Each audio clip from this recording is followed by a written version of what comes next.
देखिए जो प्रस्तावना था, जिसे हम लोग क्या क्या जानते हैं, उद्देशिका, इसका प्रस्तुतिकरण जो किए थे वो क्या थे, पंडित जवाहरलाल नेहरू जी ने। ठीक है, इन्होंने जो प्रस्तुतिकरण किया था 22 जनवरी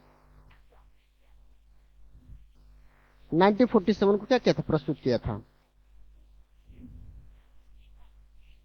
इसके अलावा ये फैक्ट थोड़ा हम लोग देख लेते हैं, फिर इसके बेसिक जो मूल तत्व उनकी हम लोग क्या करेंगे, बात करेंगे। ठीक है, दूसरी चीज इसमें देखेंगे तो इसमें एक बार संशोधन हुआ और 26 नवंबर 1949 को इसे अंगीकृत अधिनियमित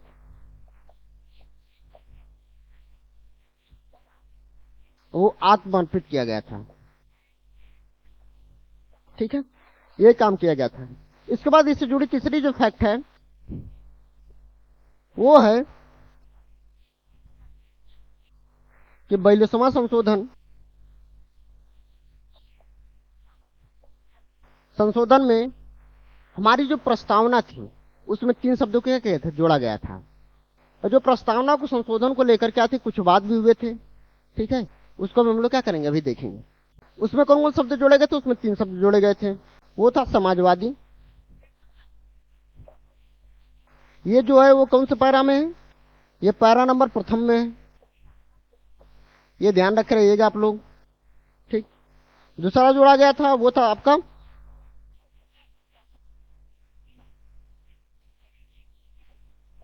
पंथ निरपेक्ष, ये भी किसमें है, प्रथम पैरा में है। और तीसरा जो जोड़ा गया था वो अखंडता जोड़ी गई थी। अखंडता वो आपका है 5th पैरा में। ठीक है, तो ध्यान रखिएगा 42वें संशोधन में समाजवादी में प्रथम पैरा में, पंथ निरपेक्ष भी जो प्रथम पैरा में जोड़ा गया था, और 5वें पैरा में आपका अखंडता जोड़ी गई थी। ये काम किया गया था किसमें, प्रस्तावना में।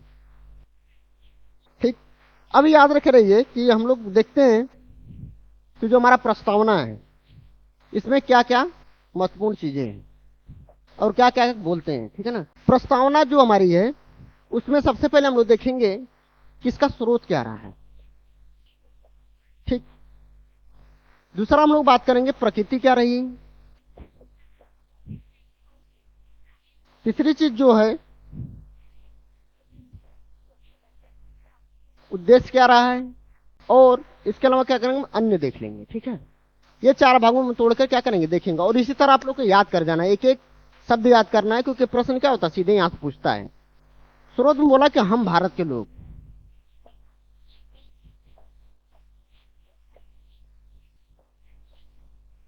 ठीक, स्रोत हम लोग क्या मिलते हैं, हम भारत के लोग। प्रकृति इसकी क्या है कि संपूर्ण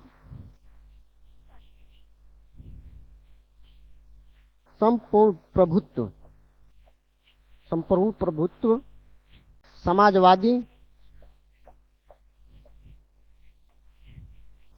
पंथ निरपेक्ष,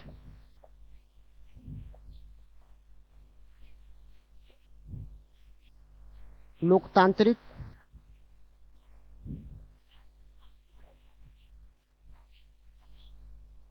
और गणराज्य की क्या करता है, बात करता है। ठीक है, तो ये हमारी जो क्या थी कि जो हमारी प्रस्तावना की प्रकृति है। प्रस्तावना देखिए, प्रस्तावना अगर अपने संविधान के आप लोग पढ़ेंगे तो प्रस्तावना अपने आप में रिप्रेजेंट कर देता है कि हमारे संविधान का मूल रूप का स्वरूप क्या है। ठीक है, तो ये चीजें क्या होती है, दिखाती है कि हमारे जो संविधान का मूल रूप है, जो स्रोत है, वो किस तरह का है। ये क्या बात करती है, हमारी प्रस्तावना करती है। ठीक है, तो ये प्रकृति है कि भाई सबके हम, हमारी जो सरकार होगी का संप्रभु होगी, हम अपना डिसीजन किसी के दबाव में नहीं लगे। अभी आपने देखा है जयशंकर प्रसाद जी ने, जो हमारे विदेश मंत्री हैं, वो क्या हुए कि उनसे सोचा, जो ये फॉरेन की मीडिया थी उसने पूछा कि नहीं आप रशिया से तेल क्यों खरीद रहे हैं, तो उन्होंने एकदम मुखर होकर बोला कि आप लोग सबसे ज्यादा रशिया से तेल खरीद रहे हो, और आप लोग क्या है कि जो वेस्टर्न की समस्या को पूरे विश्व की समस्या बताते हो, और विश्व की समस्या को आप लोग कभी जो यूरोप की समस्या है उसको आप लोग कहते हो कि नहीं पूरे विश्व की समस्या है, और बाकी की समस्या को आप लोग इग्नोर कर देते हो। जैसे उन्होंने अफगानिस्तान का मुद्दा उठाया कि अफगानिस्तान की जो आज स्थिति है वो कहीं न कहीं क्या है, वेस्टर्न के कारण है। और आज के टाइम वेस्टर्न उस इश्यू को लेकर कोई भी वैश्विक पटल में बात करने के लिए तैयार नहीं है। लेकिन यूक्रेन जो क्या है कि वेस्टर्न एरिया में पड़ता है या यूरोप में पड़ता है, तो आज क्या है, पूरे विश्व का उससे मुद्दा बनाया जा रहा है। इस तरह की उन्होंने बात कही थी। ठीक है, तो ये क्या था, कहने कि हमको बताता है कि हम आज भी क्या है, संप्रभु हैं। हम किसी के दबाव में नहीं काम करते, चाहे रसा हो चाहे हमारा यूएसए हो। ठीक है, तो ये सब चीजें हम लोग को क्या करना है, ध्यान रखना है। अब उद्देश्य जो है, हम लोग कितने उद्देश्य की बात करते हैं, हम लोग बात करते हैं 3 उद्देश्य की। एक तो बात करते हैं हम लोग न्याय की, ठीक। दूसरा हम लोग बात करते हैं स्वतंत्रता की, ठीक। और तीसरा बात करते हैं हम लोग समता की। अब थोड़ी सा यहाँ पे देखने की बात है कि कितने न्याय, हम लोग 3 न्याय की बात करते हैं, 5 स्वतंत्रता की बात करते हैं और 2 समता की बात करते हैं। अब 3 न्याय में क्या क्या हो जाएगा, एक हो जाएगा हमारा जो वो है आपका सामाजिक,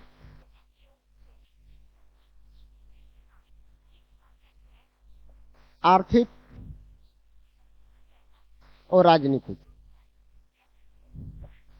कितने न्याय की बात कर रहा है, सामाजिक, आर्थिक और राजनीतिक। ये ध्यान रख रहिएगा, कभी पूछ सकता है कि फंडामेंटल राइट में इसकी बात की गई है कि कहाँ पे बात की गई थी। ध्यान रखें, एक तो प्रस्तावना में बात की गई है और डीपीएसपी भी क्या करते हैं, इन तीनों के न्याय की बात करता है।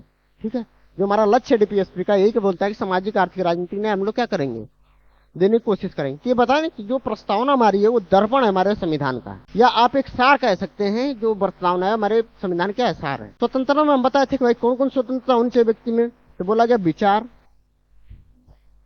5 बोले थे, अभिव्यक्ति,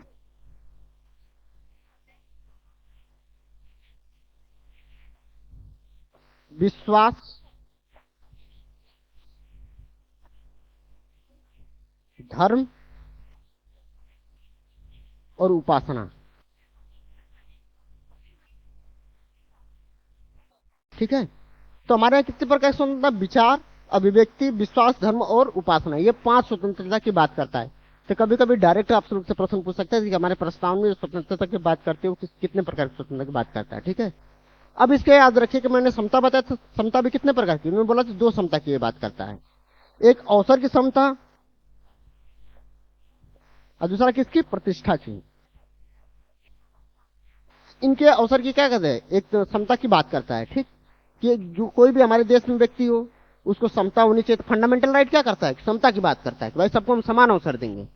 प्रतिष्ठा की बात, आर्टिकल आपका क्या 17, आर्टिकल 21, ये सब आर्टिकल 20, ये सब क्या करते हैं, आपकी प्रतिष्ठा की बात करते हैं। जीवन जीने का अधिकार, गरिमामय जीवन जीने का अधिकार, ये सभी चीजें क्या है, जीवन और अस्पृश्यता उन्मूलन, ये सभी कहेंगे प्रतिष्ठा, अवसर, इन सब की बात को क्या करता है, संबोधित करता है। और कहीं कहीं क्या करता है, यही हमारा क्या कह रहे हैं कि प्रस्तावना जो हमारा होता है कि एक पूरा सार है किसका, हमारे कॉन्स्टिट्यूशन का। ठीक, अब हम लोग बात करेंगे इसके अलावा बोलता है, इसी में बात करता है कि ये चीज थोड़ा सा ध्यान दीजिएगा आप लोग कि इसमें व्यक्ति की गरिमा,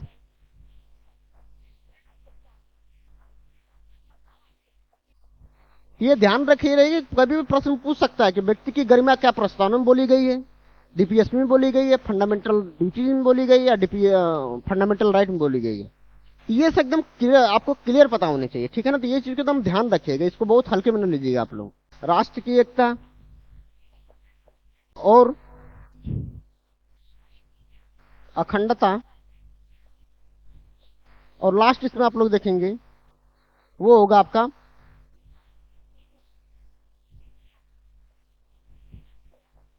बंधुत्व। तो मैंने क्या बताया कि व्यक्ति की गरिमा, ठीक, राष्ट्र की एकता, वह अखंडता और बंधुत्व, ये आपके अन्य में भी आ जाएंगे। ठीक है, अन्य में आते हैं। ये सब हमारा क्या होता है, कहीं ना कहीं प्रस्तावना हमारे रिप्रेजेंट करता है कि हमारे संविधान में क्या क्या चीजें थी। मैंने बता दिया कि इससे संबंधित जो क्या थे कि आपका अमेंडमेंट हुए थे उसके बारे में देख लिए थे। अब हम लोग बात कर लेते हैं थोड़ा सा संशोधन और उसको लेकर मामला हुआ था। ठीक है, पहला तो बोला एक विवाद लेकर हुआ था कि क्या जो प्रस्तावना है वो भाग है कि नहीं है हमारे संविधान का, और दूसरा बात हुई थी संशोधन को उठाकर। ठीक, तो शंकरी प्रसाद जो बात था,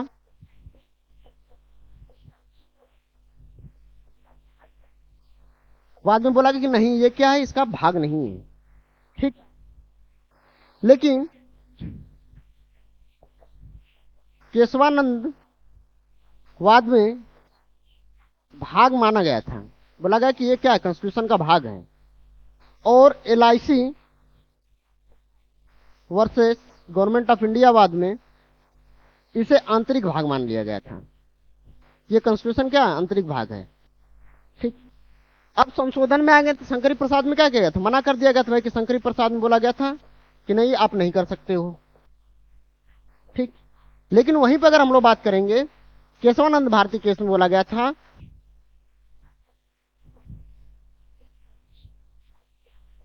भारतीयवाद में कि क्या इसका संशोधन हो सकता है,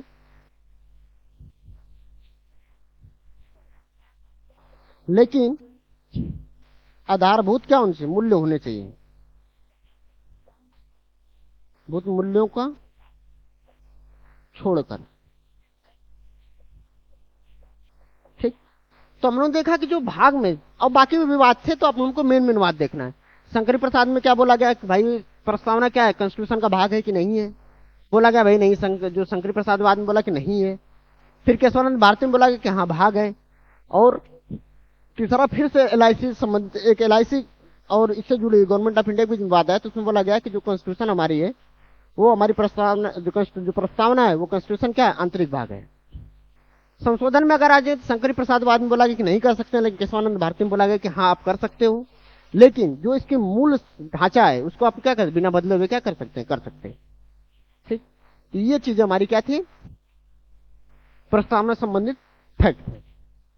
अब हम लोग देखेंगे कुछ, हम लोग फैक्ट देख लेते हैं जो हमारे पेपर में आते हैं। उसको हम लोग बोलते हैं राष्ट्रीय प्रतीक।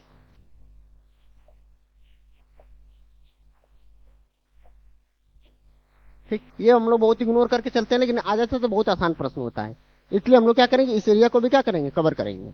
सबसे पहले हम लोग देखेंगे क्या क्या हमारे राष्ट्रीय प्रतीक में। सबसे पहले हम लोग देखेंगे राष्ट्रीय ध्वज।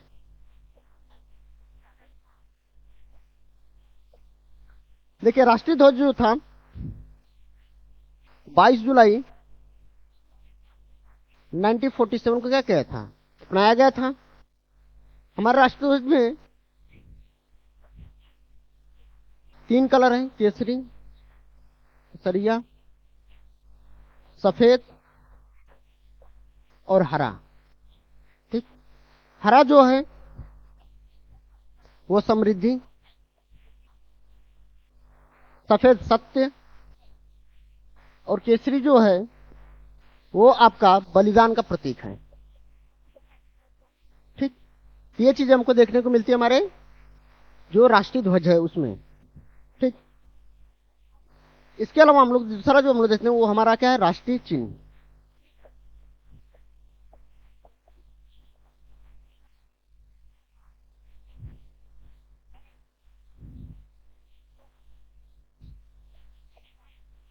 ठीक है। राष्ट्रीय चिन्ह में ध्यान रखे रहिएगा आप लोग कि ये सारनाथ में जो अशोक का क्या है, सी स्तंभ था, उससे लिया गया है। ठीक है। अब इसमें याद रखिएगा कुछ महत्वपूर्ण चीजें हैं। इसमें 4 क्या है, शेर हैं, सिंह हैं। ठीक। इसके दाईं ओर क्या है, नीचे अगर देखेंगे तो ये 4 सिंह हो गए हमारे। ठीक है। कुछ इस तरह होगा। और यहाँ पे नीचे का देखेंगे दाईं तरफ क्या है हमारे, कि दाईं तरफ जो है वो क्या है, बैल है। बाईं और नीचे की तरफ घोड़ा है। ठीक। और सत्यमेव जयते क्या हुआ है, लिखे हुआ है, जो कहां से लिया गया है, मुंडको उपनिषद से लिया गया है। तो हम लोग देखते हैं कि जो राष्ट्रीय चिन्ह हमारा है वो सारनाथ के अशोक सिंह स्तंभ से, अशोक सिंह के जो अशोक का जो सिंह स्तंभ था वहां से लिया गया था। उसमें देखते हैं 4 शेर हैं। ठीक है। एक तरफ बैल है, नीचे की तरफ, और बाईं ओर क्या है, घोड़ा है। ये सब चीजें हमको देखने को क्या होती है, मिलती हैं। सी जो होते हैं, जो इसमें शेर बनाए गए हैं, वो किस क्या है, हमारे जो निर्भीकता हो गया, मतलब बिना डर के निर्भीकता के क्या करते हैं, ये प्रतीक होते हैं। ठीक। अब हम लोग बात करते हैं तो राष्ट्रीय गान का। ठीक। देखिए जो राष्ट्रीय गान है 24 जनवरी 1950 को क्या किया था, अडॉप्ट किया गया था। और इसे रविंद्रनाथ ठाकुर द्वारा बंगाली भाषा में लिखा गया था। ठीक है, इसमें 5 पद जो 52 सेकंड में क्या करना है, उनका गाना है। ठीक है, 60 में इसको हम लोग क्या कर सकते हैं, जो 60 में गाते हैं वो कितने सेकंड में गाते हैं, 13 सेकंड के आसपास। इसको एक बार चेक कर लीजिएगा आप लोग। ठीक है, इसके अलावा आप लोग जो है प्रथम और अंतिम पंक्ति जो होती है,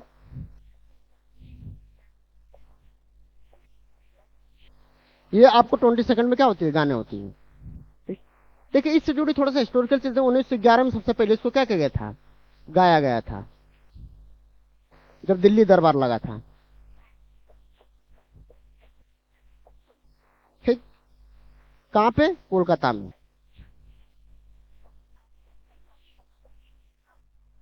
ठीक है, और इसको भी ध्यान रखें, कोलकाता में हुआ था। और कौन सा 26वां आपका क्या था,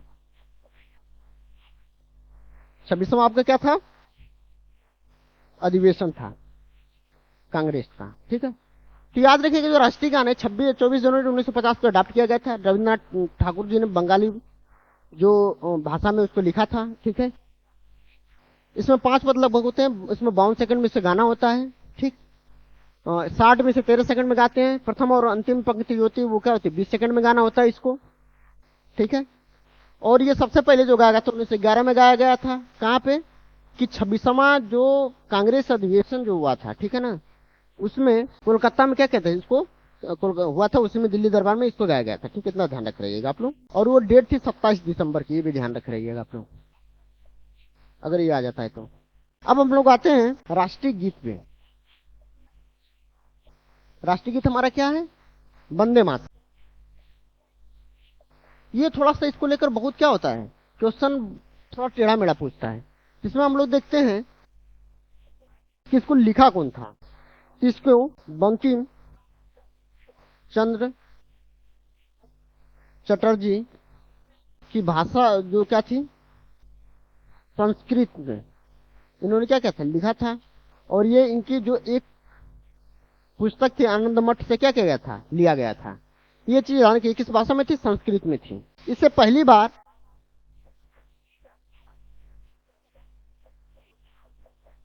1896 में बराबर कांग्रेस अधिवेशन में क्या किया गया था,